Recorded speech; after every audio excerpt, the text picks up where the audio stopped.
Hoje, na opinião, nós vamos falar sobre a internet, mas o nosso assunto hoje é um pouco diferente.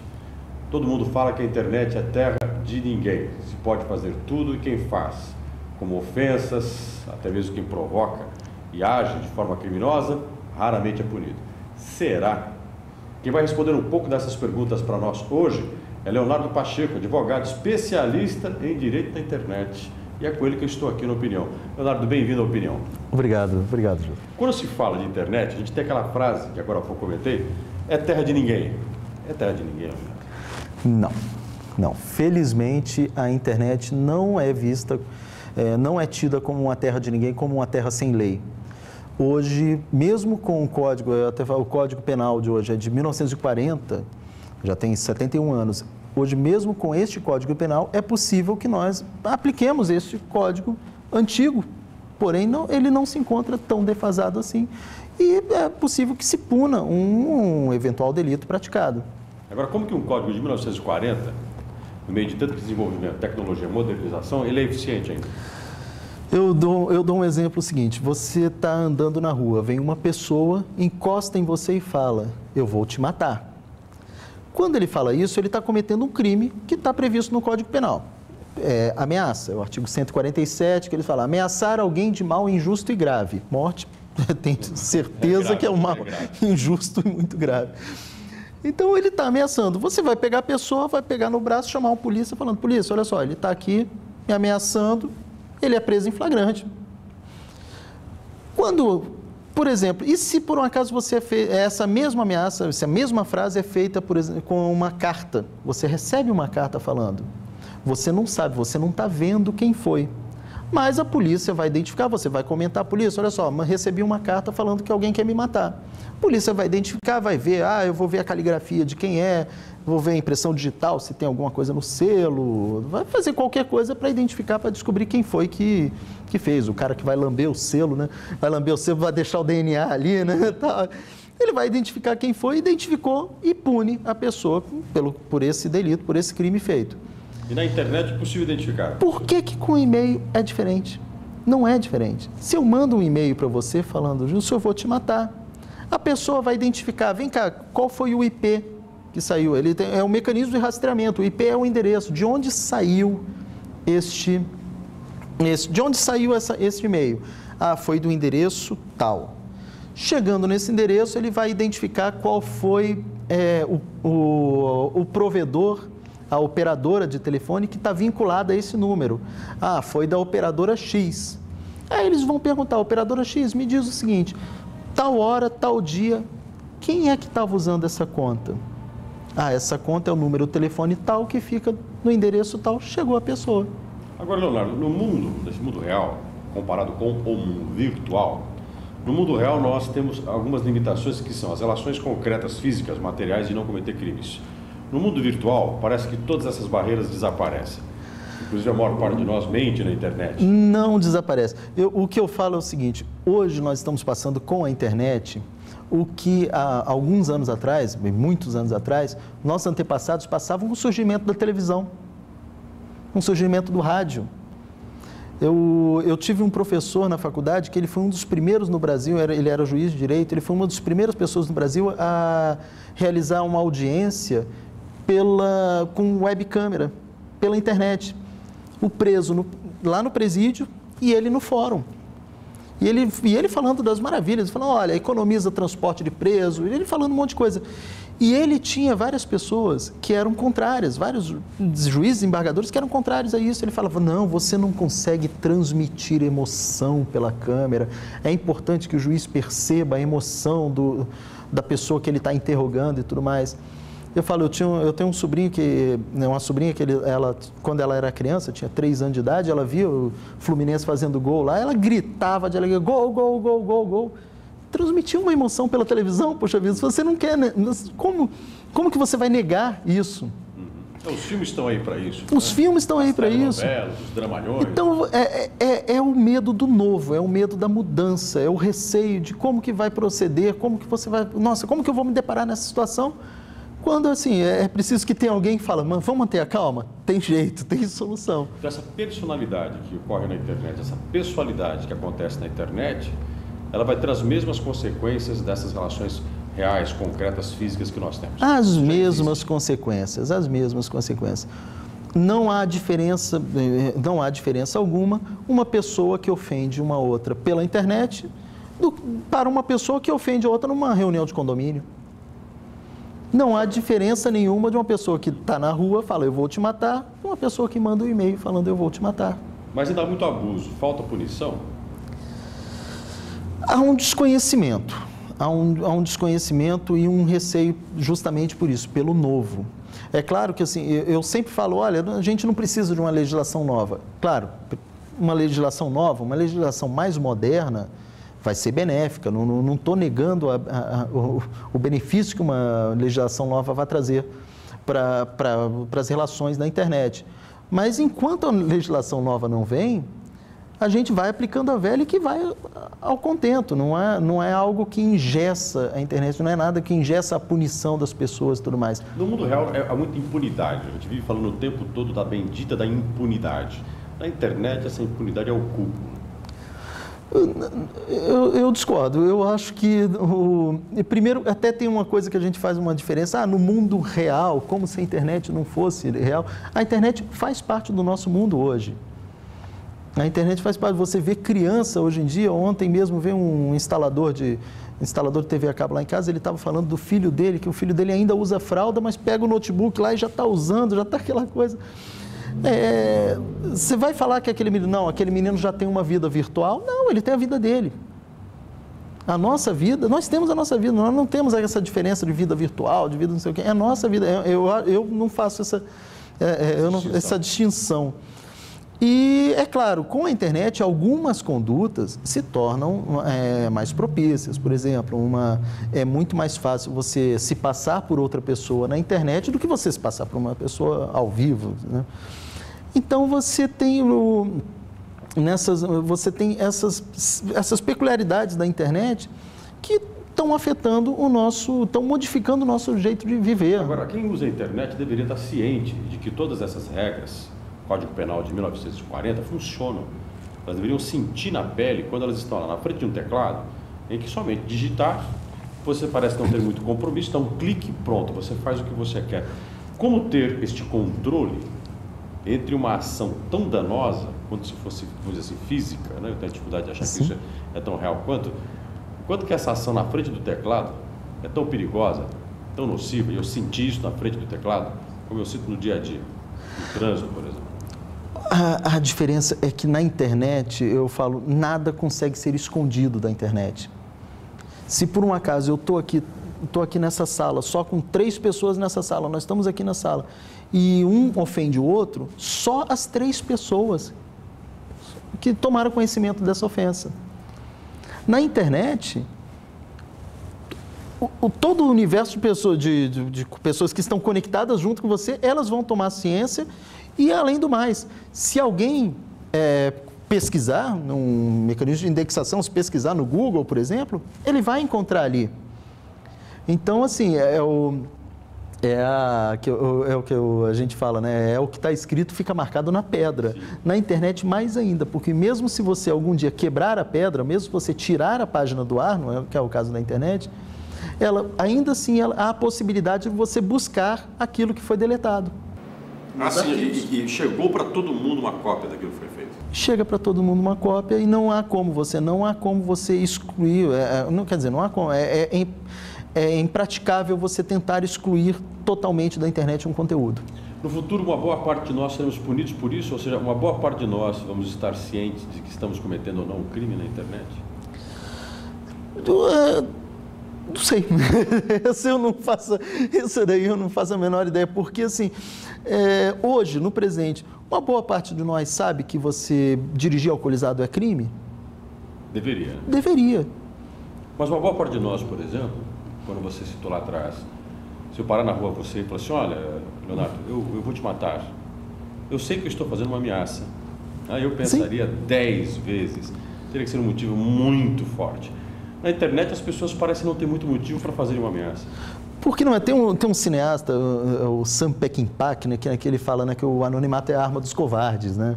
Na internet tem um monte de anônimos. Tem um monte de anônimos. Na internet você não está ao vivo. Porque é aquela coisa, se eu estiver na tua frente, se eu virar para você, botar o dedo no seu rosto e falar, eu vou te matar, você é mais alto que eu vou apanhar. Eu não vou. Então, peraí, eu vou ficar escondido atrás do computador, ali eu sou o Mike Tyson, vou sair brigando com todo mundo. Eu não corro o risco de apanhar. E você pode fazer um estrago. E posso fazer um estrago maior até. Então, com a internet há essa sensação de segurança, assim, não, eu estou aqui, estou dentro do meu ambiente, ninguém vai chegar aqui, as pessoas acreditam que, não, ninguém vai descobrir, vai perder meu tempo por causa disso, vai perder o tempo por causa disso. É porque dá aquela sensação de solidão, você no seu quarto, no seu computador, parece que você tudo pode e ninguém te encontra. Exatamente. E é aquela outra coisa da impunidade. A mesma coisa, a pessoa hoje dirige alcoolizada, muitos dirigem alcoolizados porque eles acreditam numa eventual impunidade. Eles sabem, têm consciência que é crime, eles sabem perfeitamente que pode, dos danos que podem causar, mas eles estão acreditando na impunidade. Passou até uma entrevista, o sujeito falando, não, é tranquilo, eu pago uma fiança e sou liberado. Com a internet também se aplica a mesma coisa. Não é essa distinção do mundo virtual do mundo real, de tudo mais. Então, pelo que você coloca, não é que faltam leis. Existem leis. O que falta é você colocar essas leis... A aplicação da lei. A aplicação da lei. A pessoa fica achando, não, porque acha que é uma coisa de pouco valor, tudo mais. Ele vai falar, não, tem tanta coisa que a gente vê, gente desviando dinheiro, gente fazendo isso, gente matando, gente não sei o quê. Peraí, deixa eu só ofender esse sujeito aqui, tudo mais, que eu vou fazer isso. Deixa eu fazer o cara que vira e fala, não, deixa eu falar morte para fulano de tal, porque fulano de tal falou uma besteira, deixa eu fazer uma página falando que eu quero ver esse cara morto, que como fica tudo isso. Como se tivesse nenhum compromisso. É como a gente fazia, não sei se você já fez isso, andava na rua, apertava a campainha e saía correndo. E saía correndo. Não vai dar nada, não. Não vai dar nada, não. Não sei o quê. Então, isso é o oposto. Eles minimizam, né? Porque acham que é algo normal, que é algo que... Eles têm a sensação que não vai acontecer nada. Que não vai. Mas vai. Você já viu, hoje em dia nós temos vários casos que as pessoas são efetivamente punidas, são condenadas. São condenados por coisas que eles fizeram exclusivamente pela internet. Galera, eu tenho 2 minutos para te fazer uma pergunta, para que você me responda nesse primeiro bloco. No nosso segundo bloco, vamos falar de empresa e internet, funcionários de empresas e internet. Mas eu queria que você respondesse o seguinte para mim. Nesse mundo da internet, em que uma pessoa sozinha está mais acompanhada do que ela imagina, né, atrás de um computador na rede mundial, aonde vai estar o limite entre o privado e o público? Eu tenho essa discussão muito com os colegas, a gente sempre discute. Primeira coisa que eu falo é o seguinte, se você quer privacidade, não coloque seus dados em redes sociais. Se você quer privacidade, você não tem por que entrar no Facebook. Você não tem por que entrar no Orkut. A partir do momento que você entra numa rede dessa e adiciona as pessoas e participa, você sabe que as pessoas, você está consciente que as pessoas vão fazer isso. Hoje você não dá, você quer privacidade, então não entre num banco, porque a câmera vai estar te filmando. É o George Orwell, né, o 1984. Na internet também, na internet você tem que ter muita cautela com o que você fala, com o que você faz, com o que você posta. Eu sempre recomendo, eu falo o seguinte, você tem que ter um grilo falantezinho aqui no teu lado, né? Para te falar, olha, isso daí vai dar problema, né? Melhor não, e não vai. Ou então, se você quiser mesmo, se você quiser, faça, mas faça de uma forma consciente, faça seguindo a lei. Você pode ter uma postura crítica, você pode criticar um político, você pode, eu acho até que deve, mas você pode criticar um político, você pode criticar uma atitude, você pode criticar algo que te desagrada. E eu acho que uma das coisas mais legais na internet é justamente isso, é o palanque que a gente tem, é o palco que a gente tem para criticar aquilo que nos desagrada. Mas o direito de crítica não pode nunca sobrepujar um eventual inexistente direito de ofensa, direito de agressão. Estou conversando com o Leonardo Pacheco, falamos um pouco sobre a internet, as pessoas. Nosso próximo bloco, internet e empresas. Os funcionários de uma empresa, aonde sai o funcionário do trabalho, é onde ele pode ter o direito de expressar seus interesses e suas vontades que envolvem a empresa na internet.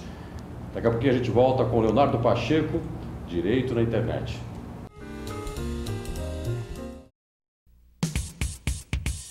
Arildo Veículos, que criou um presentão com a melhor e menor taxa, agora sai na frente. E quem comprar um carro neste mês ganha um seguro residencial e concorre a 50 mil. Arildo Veículos, qualidade acima de tudo. Maringá FM.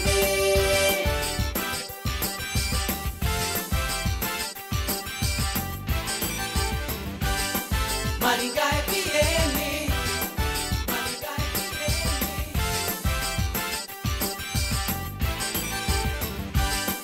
Maringá FM, a melhor em primeiro lugar. Maringá FM. Bom de Pesca. Programas inéditos, sábados, 11h30. Oferecimento Conrad Caminhões. Onde quer que você vá, conte sempre conosco. MultiTV Maringá, o canal onde Maringá acontece.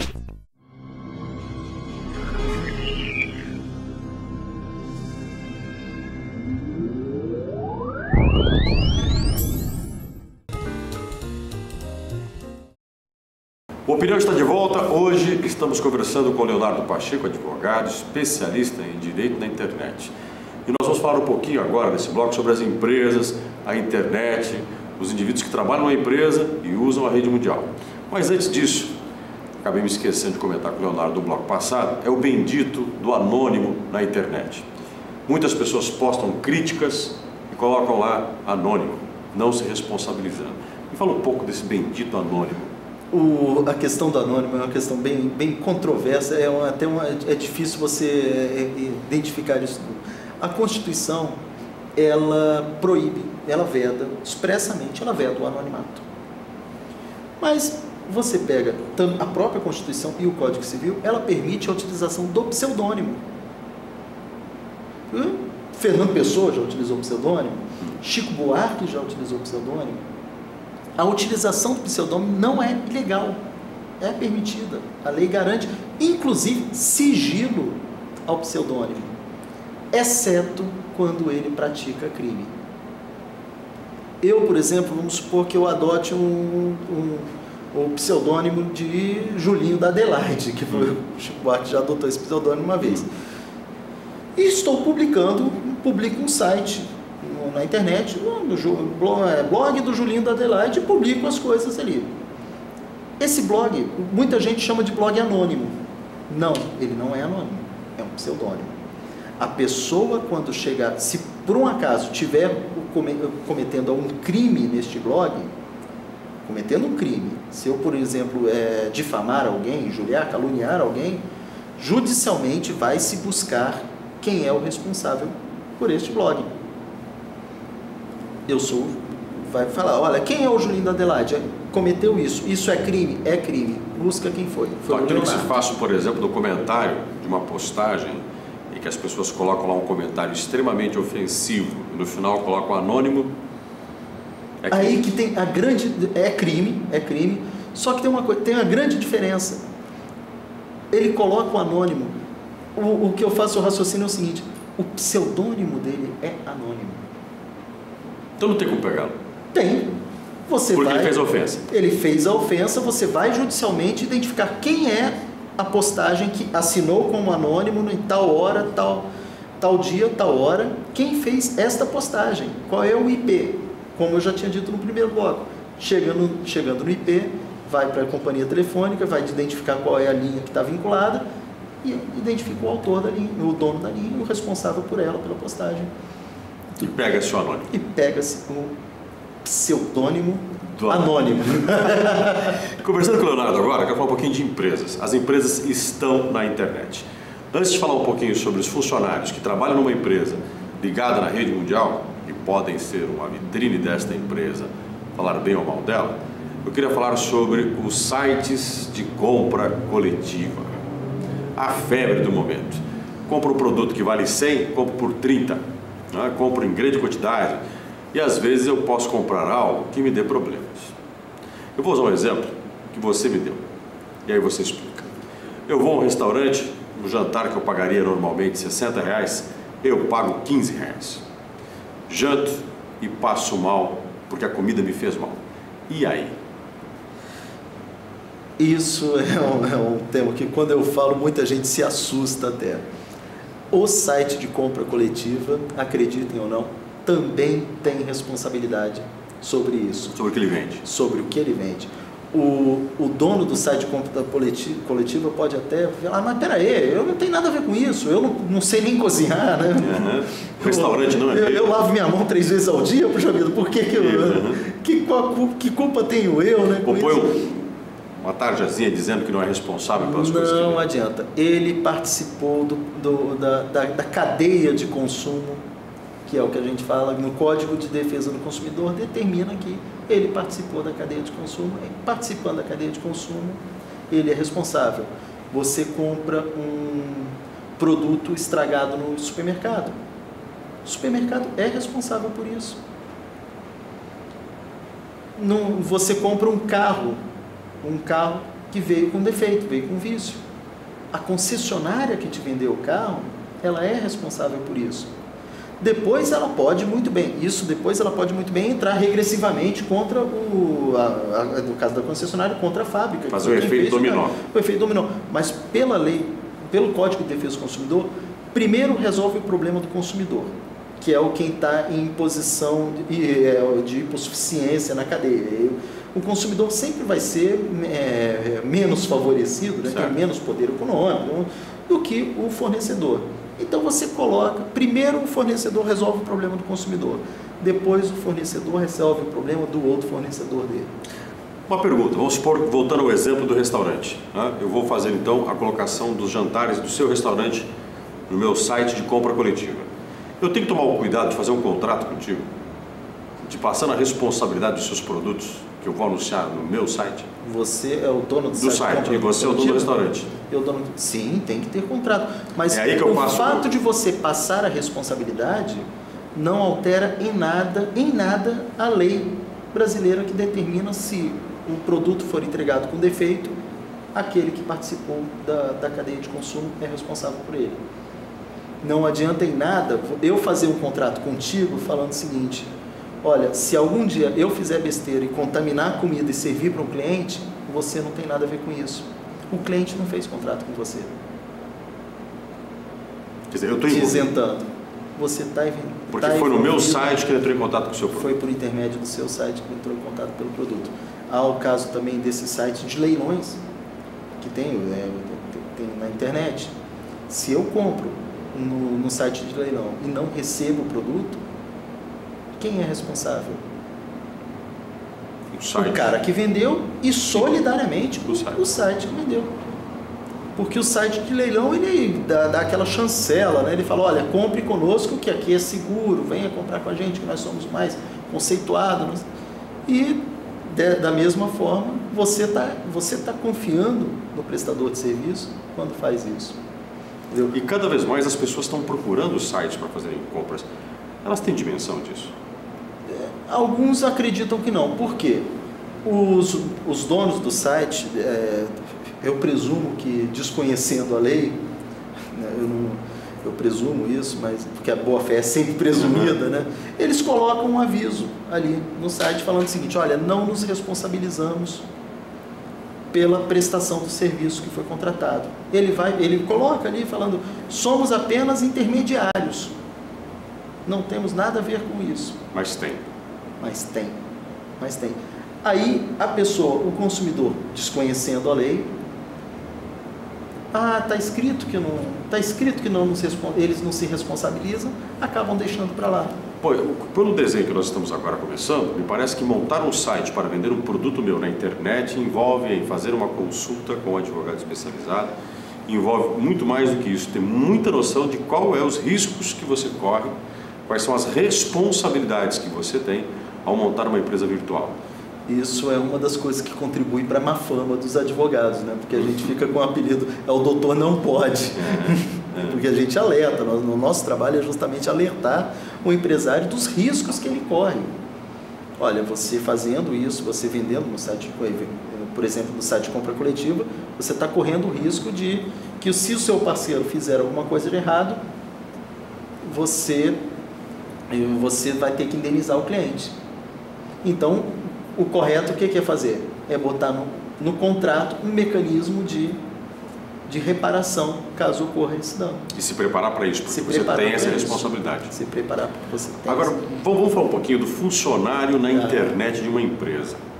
Muitas empresas estão na internet, muitos funcionários se associam às empresas e eles têm páginas pessoais. E ele pode sair do trabalho e numa das suas páginas pessoais ele comenta alguma coisa sobre a empresa. Até onde vai o trabalho dele? Até onde ele está fora do trabalho? Até onde a página pessoal é dele? Até onde ele nunca vai se livrar de Quais trazer são os limites? Exato. Esse tema eu adoro, principalmente porque ele, às vezes, com vários exemplos que a gente tem, ele tem uns exemplos até folclóricos, né? Eu começo primeiro dando o exemplo fora da internet para depois provar que na internet não tem diferença nenhuma. Se você, por um acaso, descobre que a sua faxineira está falando mal da sua esposa, você vai se chatear, não vai? É possível até que você a demita. Não estou falando em justa causa, mas você fala, olha, não quero mais que você preste serviço para mim, desejo terminar teu contrato, vamos aqui, indenizo, pago o que tem que pagar e manda ele embora. Porque ela está falando mal da sua esposa. A mesma coisa é as empresas.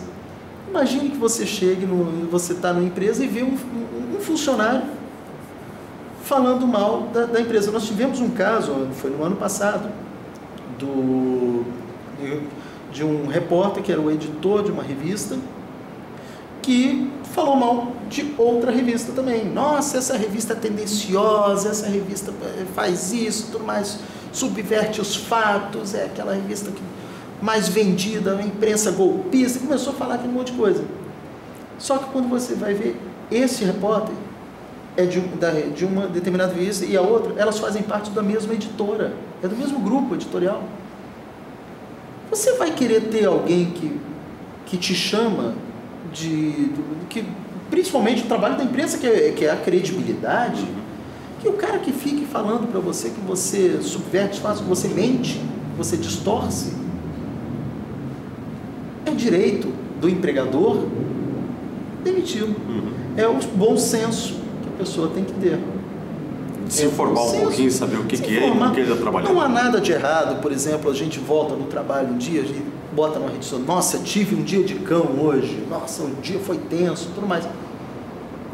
Não, isso, aí que está o limite. Se você falar que você teve um dia de cão, um dia tenso, um dia nervoso, um dia que foi, nossa, trabalhei pra caramba hoje, tudo bem.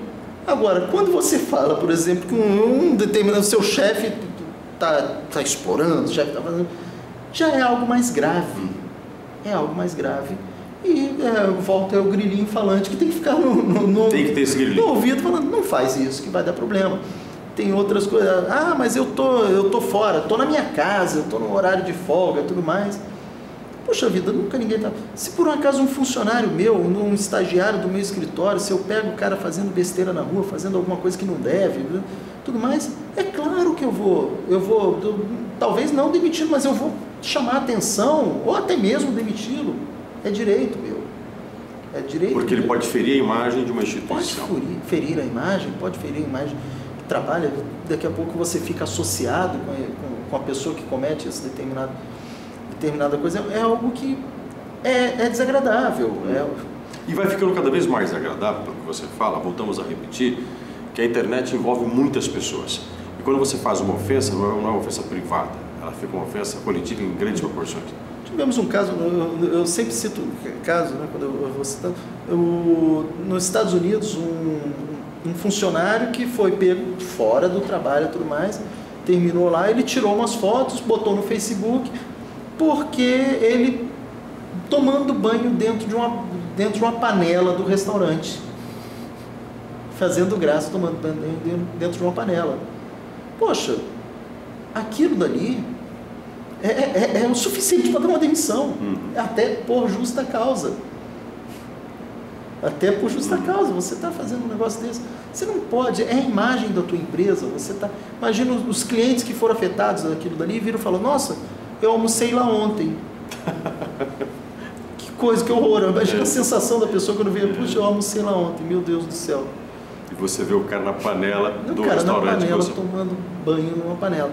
Então você tem que ter o feeling, né? Você tem que ter essa noção que lamentavelmente poucos têm, mas você tem que saber. Uma outra, teve nos Estados Unidos também uma garçonete que ficou até não sei quantas horas atendendo um cliente lá no restaurante, o cliente não ia embora e ela ficou lá atendendo.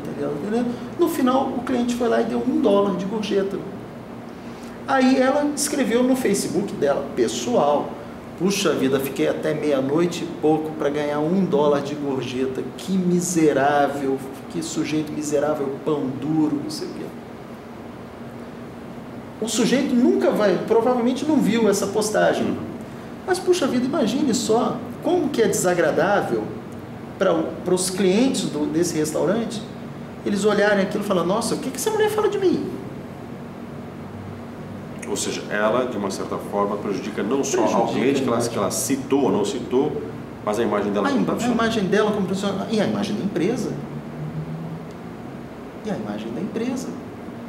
Então, as pessoas na internet, para concluir, é uma última questão, as pessoas quando estão na frente de um computador, elas deveriam pensar que elas não estão sozinhas, mas pensar quantas pessoas estão conectadas nela antes de começarem a digitar. Mais Gandhi, menos Mike Tyson. Mais Gandhi, menos Mike Tyson. Conversei com o Leonardo Pacheco, falando sobre o direito da internet. Falamos um pouco sobre a conduta das pessoas que podem colocar em risco empresas, a índole e a moral de outras pessoas, enfim, um prejuízo imenso para quem se sente sozinho na frente de um computador, mais ligado a uma rede mundial. Leonardo, muito obrigado pela sua presença na opinião. Agradeço a oportunidade. Até o nosso próximo programa.